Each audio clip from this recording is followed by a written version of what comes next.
Have you ever had a really valuable thought that you've simply forgotten about? Have you ever had a possibly great idea and never acted on it? Have you ever tried to think about a complex issue and become frustrated to the point where you decide not to think about it? I wanted to start these videos on a cold open. I also wanted to have an introduction to viewers as to exactly what this is, so I decided to wrap it into one. That's because these three questions are exactly why these videos exist. If I could, I'd like to read you an abandoned script I attempted earlier on the subject at hand. These questions are exactly why I started this, so we're going to talk about them, that's all. It's ironic because the third question is happening right now. I've asked myself some complex questions, and instead of challenging them, exploring them, I'm wondering if they're even worth talking about. Do I actually have anything to say about them? I could have sworn I did. Maybe I forgot. It's becoming a little much to think about. Should I be writing a script? I can't record now, so I want to get everything down before I forget later on when I do, when those things become lost and I never think about them again. But now I'm just reading from a script, and if I write a script every time, it'll be a ton of work for something I want it to be an easy and personal memo. How do I even begin to structure this? Why did I start this in the first place? Maybe I should stop writing and just talk about them as and when I record, off the cuff, as they say. Not sure where that came from, the phrase off the cuff. Maybe I'll Google it. Maybe I'll close this, whack on a podcast, play some video games, and forget I ever even attempted this. How amazingly ironic.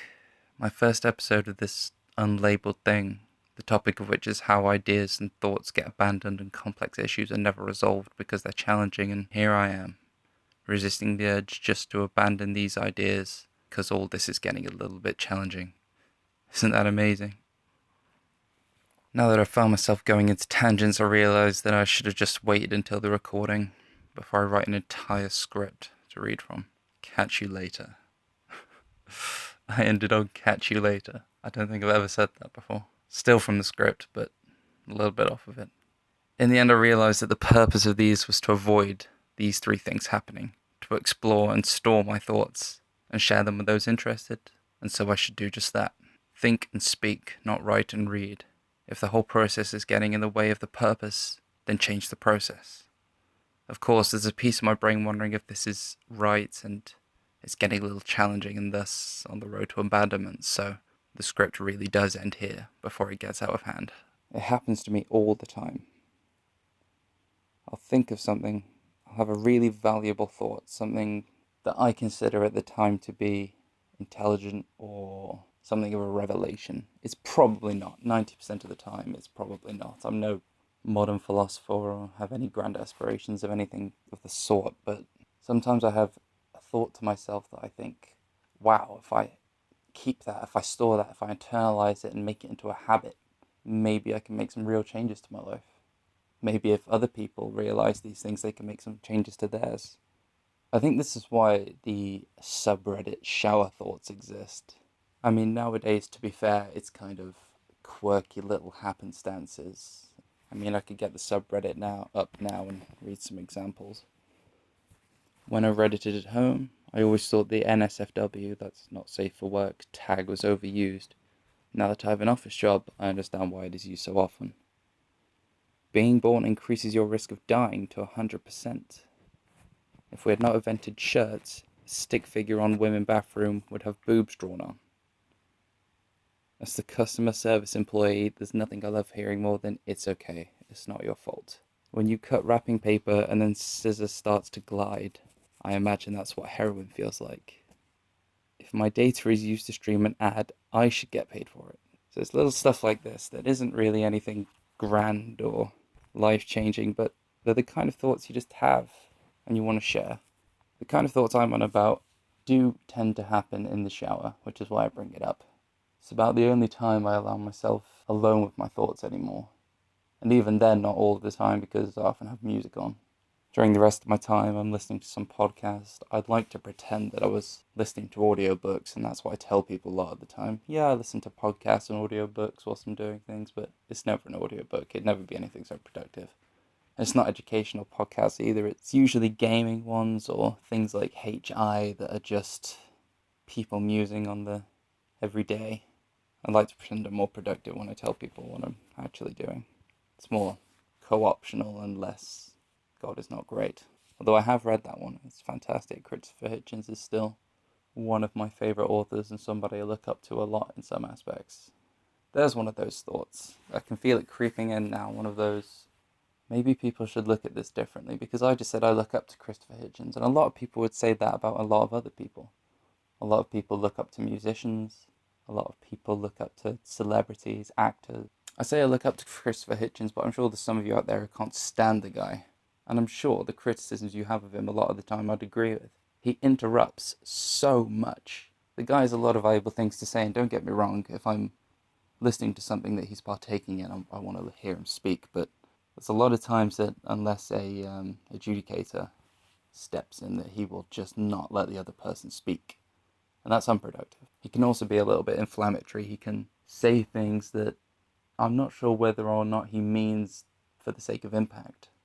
And he did once say, actually, I believe it was on Question Time, that he wonders himself whether he's saying these things because he means them or because he means to inflame. It's a very irritating attribute to have. And Christopher would have known this. He'd have known that he's a flawed human being. All human beings are flawed. I wonder whether people shouldn't say, I look up to such a person, or whether they should say, I look up to such a person's qualities. I think when you begin to say that you look up to somebody enough, you can idolize them. And I mean all of them. Idolization is awfully close to worship. And when you worship something, you don't see its flaws. And then when you don't see its flaws, you tend to forget they're even there. And then when people point them out, you get defensive because you can't be wrong. They can't have flaws. This person is perfect. I idolize them. I want to be like them, and I don't want to have flaws. I wonder if instead we should just say, rather than I look up to Christopher Hitchens, that I have to stop myself because I have to recollect what it is about him that I really admire. I think it's his precision and confidence. Of course, his confidence often swayed, should I say, sadly, onto the side of arrogance, but I think I'd rather be arrogant than unsure of myself. Even now, when I'm saying all these things, I'm thinking that I'm totally wrong, and I'm going to get chastised if anybody happens to be listening and picked up on it all. I want to be sure of myself.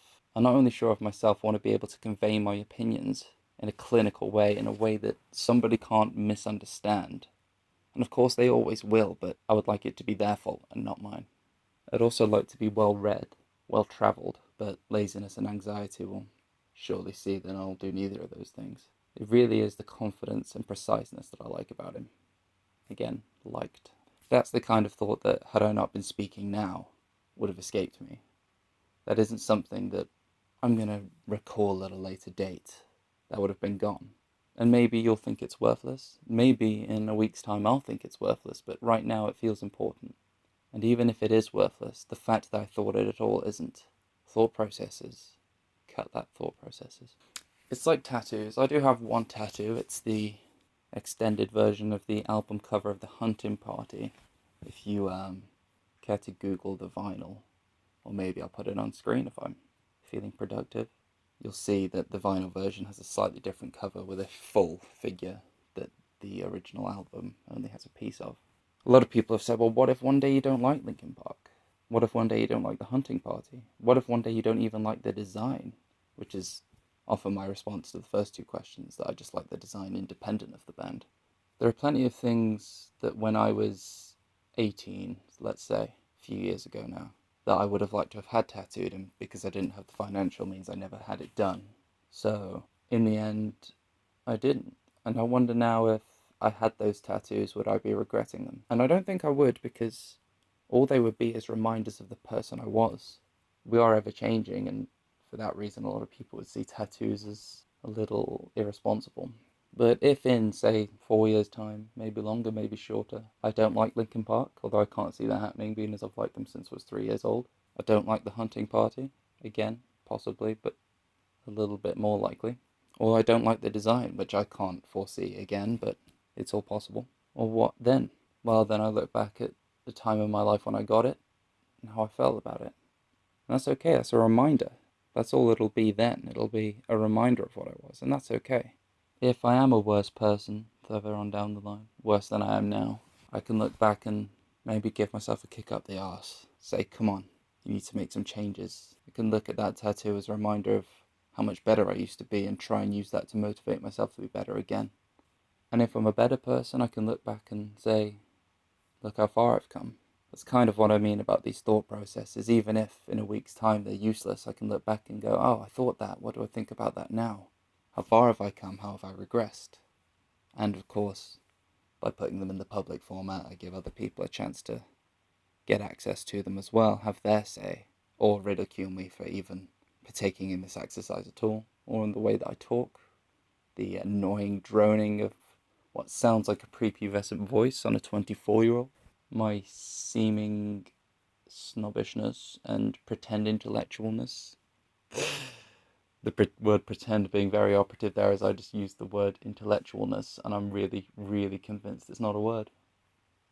It's one of the things I really dislike about myself, is that I try to talk in a way where I appear intelligent, but half the time there's really nothing intelligent coming out the other side, and even more of the time I'm not fooling anybody, and I'm likely not fooling you. Perhaps I idolize Christopher Hitchens too much. Similar to these thoughts, you have ideas about things you could do, not just thoughts that you can internalize and make a habit, thoughts that will improve you as a person, but actual action you can take, skills to learn, ways to spend your time, relationships to engage in, friendships to maintain. And they just get lost. And I think these are even more valuable. I think that making yourself a better person by having better thoughts is important. And maybe it's actually the first step to this next bit.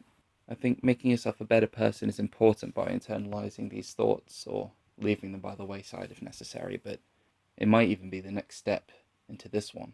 But these ideas of things you could try, things you could apply yourself to, they might be even more important. I always love that line from Breaking Bad. I think it's in the first season. It might even be the first episode, where he has a student who just isn't trying, and he says 2 words, and it really resonated with me. Apply yourself. I love that. I don't know why it has such a ring to it. Just apply yourself. Put yourself to use. I really love that sentiment. I'll give an example. Although this is one that I'm glad I left behind in one way and not in another, and I'll explain that. So I had an idea for a while, creating a fan manga, Dragon Ball one, because ever since I was young I've really loved Dragon Ball. I really like drawing the characters. I think when people ask, what's the superpower that you'd want, what, if you could have one superpower, what would it be? And I just say, give me whatever it is that makes the denizens of Dragon Ball what they are. Make me Son Goku. I even have to say anime names in a slight Japanese accent to appear intelligent. How about that? I wanted to write this manga. I thought about it every day for a good 3 weeks, maybe a month. I was practicing. I'm not great at drawing. I'm okay. I'm not terrible. I don't think. Maybe. Some would say I am. I wouldn't be inclined to disagree. I'm okay. I got progressively better. I've seen it happen. I saw that I got better. I was practicing every day. And then that thing happened. The 3rd issue. I couldn't get as good as I wanted to. I got frustrated because the issue was so complex. Learning how to learn was too much. And rather than try through the struggle of learning it, I just said no and I quit. I stopped doing it. Now, the regret of it is that I never learned the skill. And I still wouldn't have now had I carried on. I probably haven't drawn seriously in 3 or 4 months. I'd still be progressing. I'd still be going through that process and that frustration, but I'd have gotten better. I've seen it happen. I've seen it happen in myself. So I regret it in that respect, that I never carried on getting better at my drawing. But then, in another way, when I think back on the story that I wanted to write, and in fact, I imagine that it's still on the Reddit. I think I've posted one of the drawings, and in conversation with commenters explained where I wanted my story to go. And that was only 4 months ago. And now I'm sat here thinking, that was so dumb. That was really stupid. That was terrible. And people would criticize it, and I'd kind of be a little defensive, like, yeah, well, counter arguments, but they were so right, and I was really wrong. It was terrible. And since then, every now and again, because I internalized this idea for so long, and it's the reason I remember it rather than so many others which I've forgotten, it'll come to my mind and I'll think of an improvement, and I'll think, oh, thank God I didn't write it, because this is such a better idea. But those ideas have gone because I didn't internalize them and dwell on them. They're gone now forever. And maybe I'd look back on them now, even one I had a few days ago whilst watching Dragon Ball Super. Maybe I'd look back on that and think it was dumb, but at least I'd have it. That's one example, but one of the things that galvanized it, this video making, because I wonder how many other ideas I've just forgotten about. Maybe ones that I could look back on and think they weren't so bad. I really do think that a lot of people do this, because every now and again someone will share one with you, but they won't communicate it correctly, and maybe you won't take the right amount of enthusiasm to galvanize their motivation for it. I've known guilty of that myself. Or maybe it's nothing to do with you and they just lose motivation on it. I've seen that happen too. Maybe it's for the best, maybe it's not, but I'd at least like a record of those thoughts. And I highly encourage people, if you have an idea, just act on it. You don't even need to share it. Like, maybe I wouldn't even advise that you share it, because if I'd have done that manga and shared it, it would have been terrible, and I'd have felt bad about it. But if I'd have just done it, I'd have felt good about it, and maybe I'd have come back to it a few months later and gone, oh no, that's not so good, let's not share that. Maybe that's what this is. Maybe I shouldn't be sharing this, but it's happening. Maybe just do something, act on something. If something excites you in the moment, try and carry that on. Don't get out of the shower, turn the music off, get dry, get dressed, thinking, I'm going to do this, I'm going to do this. Go get yourself a drink, sit on the sofa, watch the TV, forget about it. I've forgotten so many ideas that I've forgotten how many it is. I don't even know how much of worth they were. There's no way of knowing. So maybe this will help with that. The worst thing, though, is the ones that you can't forget. Complex idea that you're challenged with, maybe in daily life. Maybe it's something that, in order to live a happy life, you need to wrangle with, and you just can't, so you choose not to. Anybody who's particularly fond of following any of the gaming scene, which is a massive amount of people now, I believe it's YouTube's highest demographic, will be aware of the JonTron racism issue that happened probably a little while ago now. I was wary of it through osmosis when it happened, but I only recently actually had a look into it whilst rewatching some of his videos. And I remember having to wrestle with the concepts that he was talking about. And for a minute, whilst watching his video debate with a certain fellow, I can't remember, I just said fellow. And I remember whilst watching the debate with a certain user, and I can't remember his name for the life of me, but I'm sure if you just Google JonTron racism, then you'll know what that was about. I almost turned off halfway through because I couldn't come to terms with my own opinion on it. Now, I know that I disagreed with JonTron. I know that I disagree with the idea of deporting immigrants based on their background. That I disagree with blocking people coming in from certain demographics and certain regions. I knew that. That's the gut feeling that I had, but wrestling with the facts and the core concepts, found myself struggling a little bit. And I almost turned it off because I just didn't want to deal with those thoughts. Instead, I was just going to go and play a game and watch Co-optional. But I didn't. I decided that time to just stick with it, to just try. I could see this thought process happening, this idea of things becoming so complex and difficult to wrangle with, you just want to drop them. And I decided to stop it in its tracks. And I thought about it, I thought about everything. There was only one particular issue, really, that had me struggling. And I'm sure bringing it up is going to risk some backlash, but this is my personal memos. These are for me. The fact that you're listening, and the fact that you're listening is peripheral to that. So here we go. He brought up the point about how if you let too many immigrants in from a culture so different from the one that they're entering, that they can shift the culture of the nation that they're entering to the one that they've tried to escape from. And I remember I had to wrestle with this issue for a little bit. Here in the UK, we have a very large Muslim population, and in certain cities, it's enough that change has been made. One example that I have literally no problem with, I think it's a great thing, is that there's a halal subway in a certain major city. I do believe it's Birmingham, but don't quote me on that. That's fantastic. That's for people of the Muslim faith. They have an option to go to a subway where they can eat without worrying about breaking their tenants, which is fantastic. A friend of mine came to me and said that he didn't like this, that they shouldn't have that much of a say in the way that the country works, and I just found it ridiculous. I'm a vegetarian myself, and I remember thinking it's rather similar. If a vegetarian place opens up, it doesn't take away your meat-eating places. If a halal Subway opens, it doesn't remove the, for lack of a better phrase, carnivorous Subways. It's an option for people, not removing an option, which is great. But that's an example of immigration making a change to the physical landscape of a place. And I wondered if I'd be happy were this nation to become a Muslim culture. I don't know if that's a real risk, and even using the word risk might reveal my feelings on it. My actual feelings on it is that I don't believe religion should be enforced on anyone.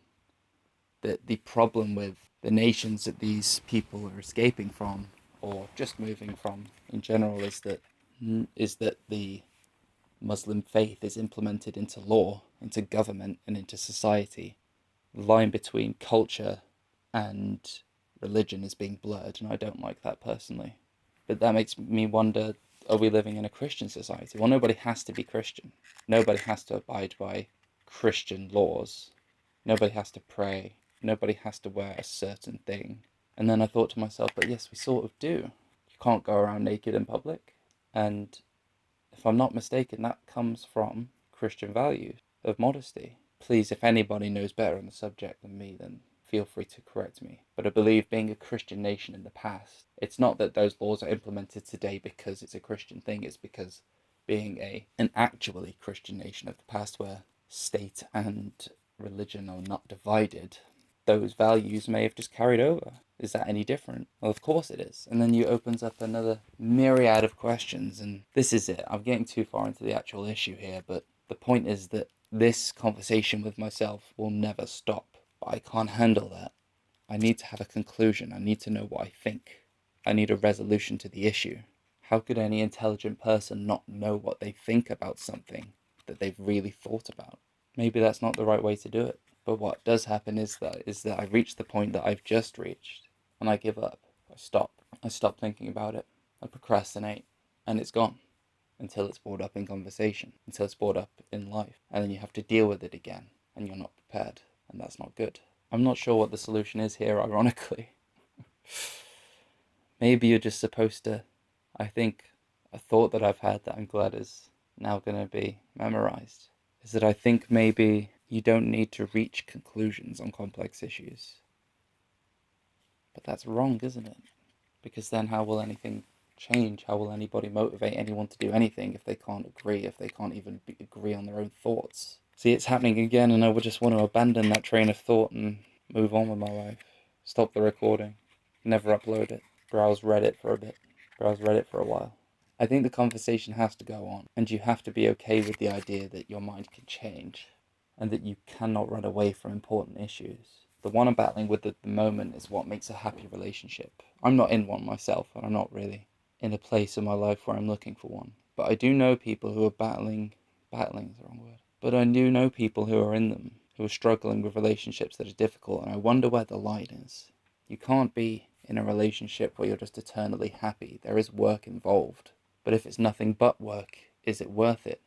Where is the line between it causes more harm than good?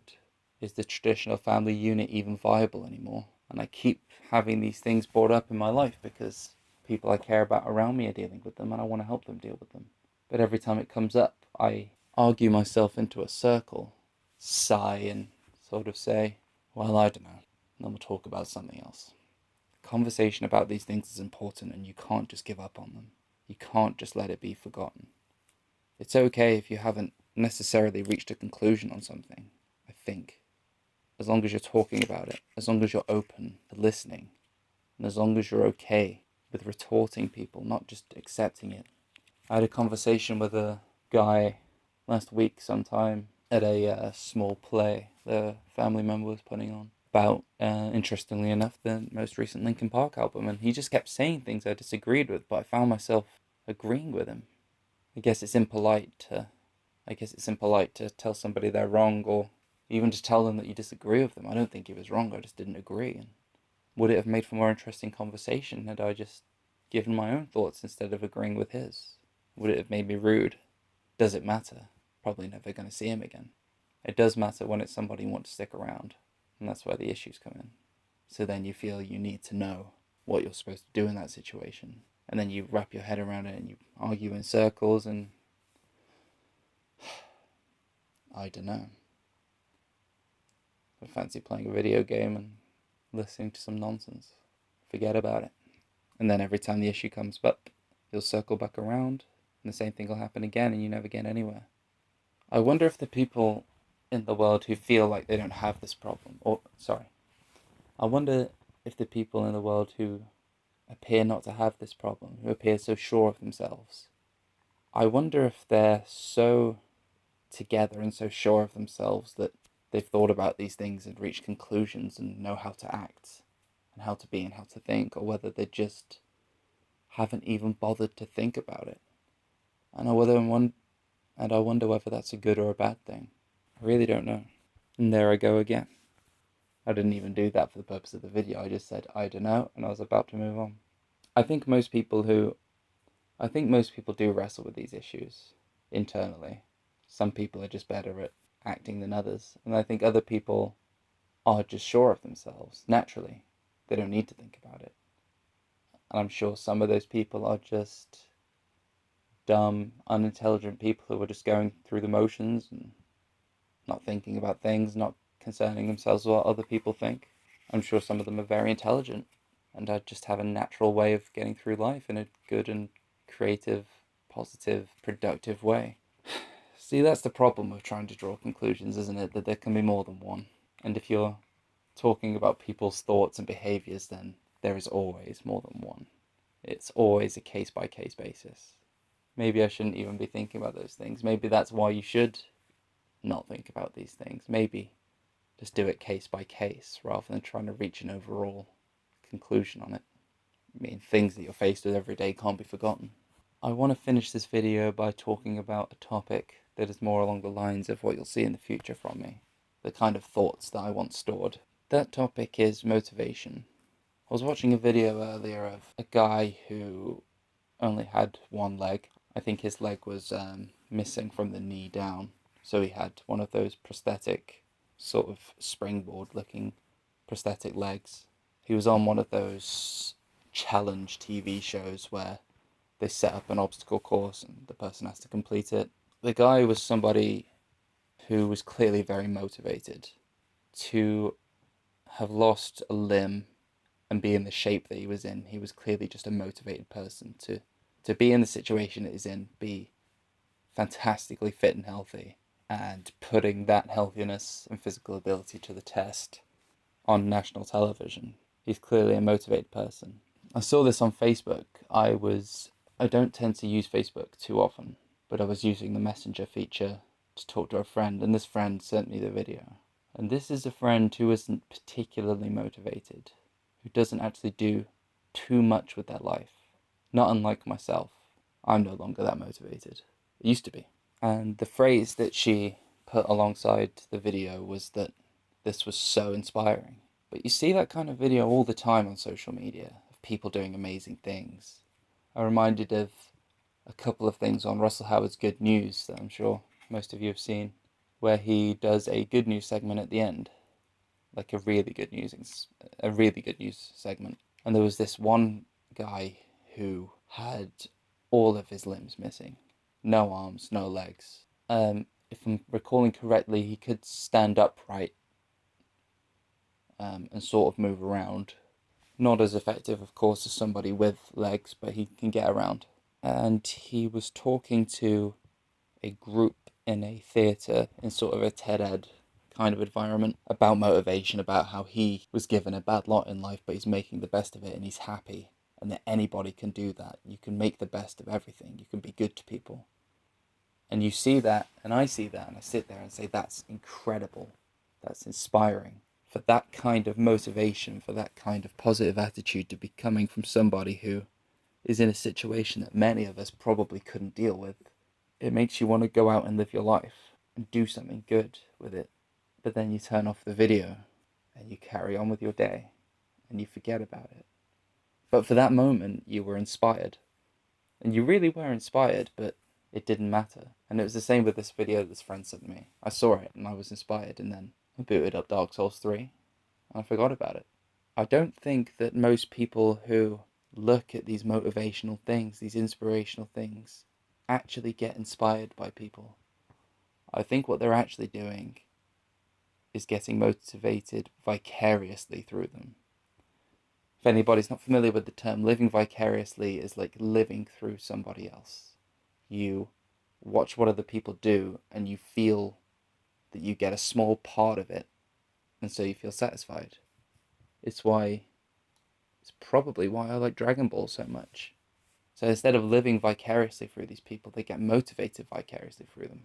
They get a piece of that motivation, but it's not their motivation, it's the person's that they're watching. And instead of acting on their motivation, they just experience that motivation that somebody else is having, and that satisfies them for a little bit, and then they carry on with their routine. It's not sure it's something I've ever heard touched upon before. Now, there are a lot of people, and they're the kind of people who actually make those videos, who genuinely are motivated. There are people who watch videos like that because they can see themselves in it and they do act on it, and that's fantastic, that's great.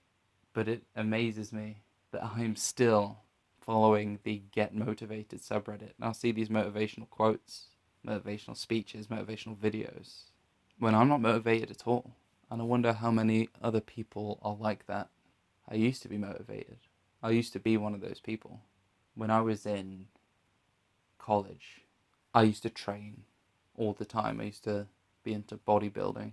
And a lot of people thought that that was to do with appearance, that I was just trying to impress women, to intimidate other men, or just to look good for whatever other reason. And that wasn't it at all. It was the lifestyle. I took every challenge that came at me with a smile. I was happy. Oh, good. Another way to test myself, another way to improve, to get stronger. I think I gravitated towards bodybuilding rather than powerlifting because I did want those physical results. I wanted to be able to see my progress at all times, not just when I was lifting something. But that was the kind of person I was, someone who relished challenge in every aspect of my life, who just wanted to get better. I wanted to be in the gym every day. I'd go twice a day sometimes, and I knew that wasn't a good idea, that was stupid. But I'd go in the morning and my friends would be going after, and I'd go, yeah, I'll go after, I'll do a bit of something, hang around. I loved the atmosphere. It was my temple. That's the kind of person that I was, and that's gone now. There are people who are still like that. Those are the people who make those videos. Those are the people who are genuinely inspired, genuinely motivated. So I guess the final thing I want to say on the subject, and indeed on this video, is don't get motivated vicariously. Sometimes you have to live vicariously because you don't have the ways and means to live the way you want to or the way that others do, and that's fine. That's what media is for. That's fantastic. Get a piece of it. But use that to motivate yourself for real. Try. Don't consume a piece of somebody else's motivation and be satisfied. Have your own hunger. Be actually inspired. Don't just feel somebody else's.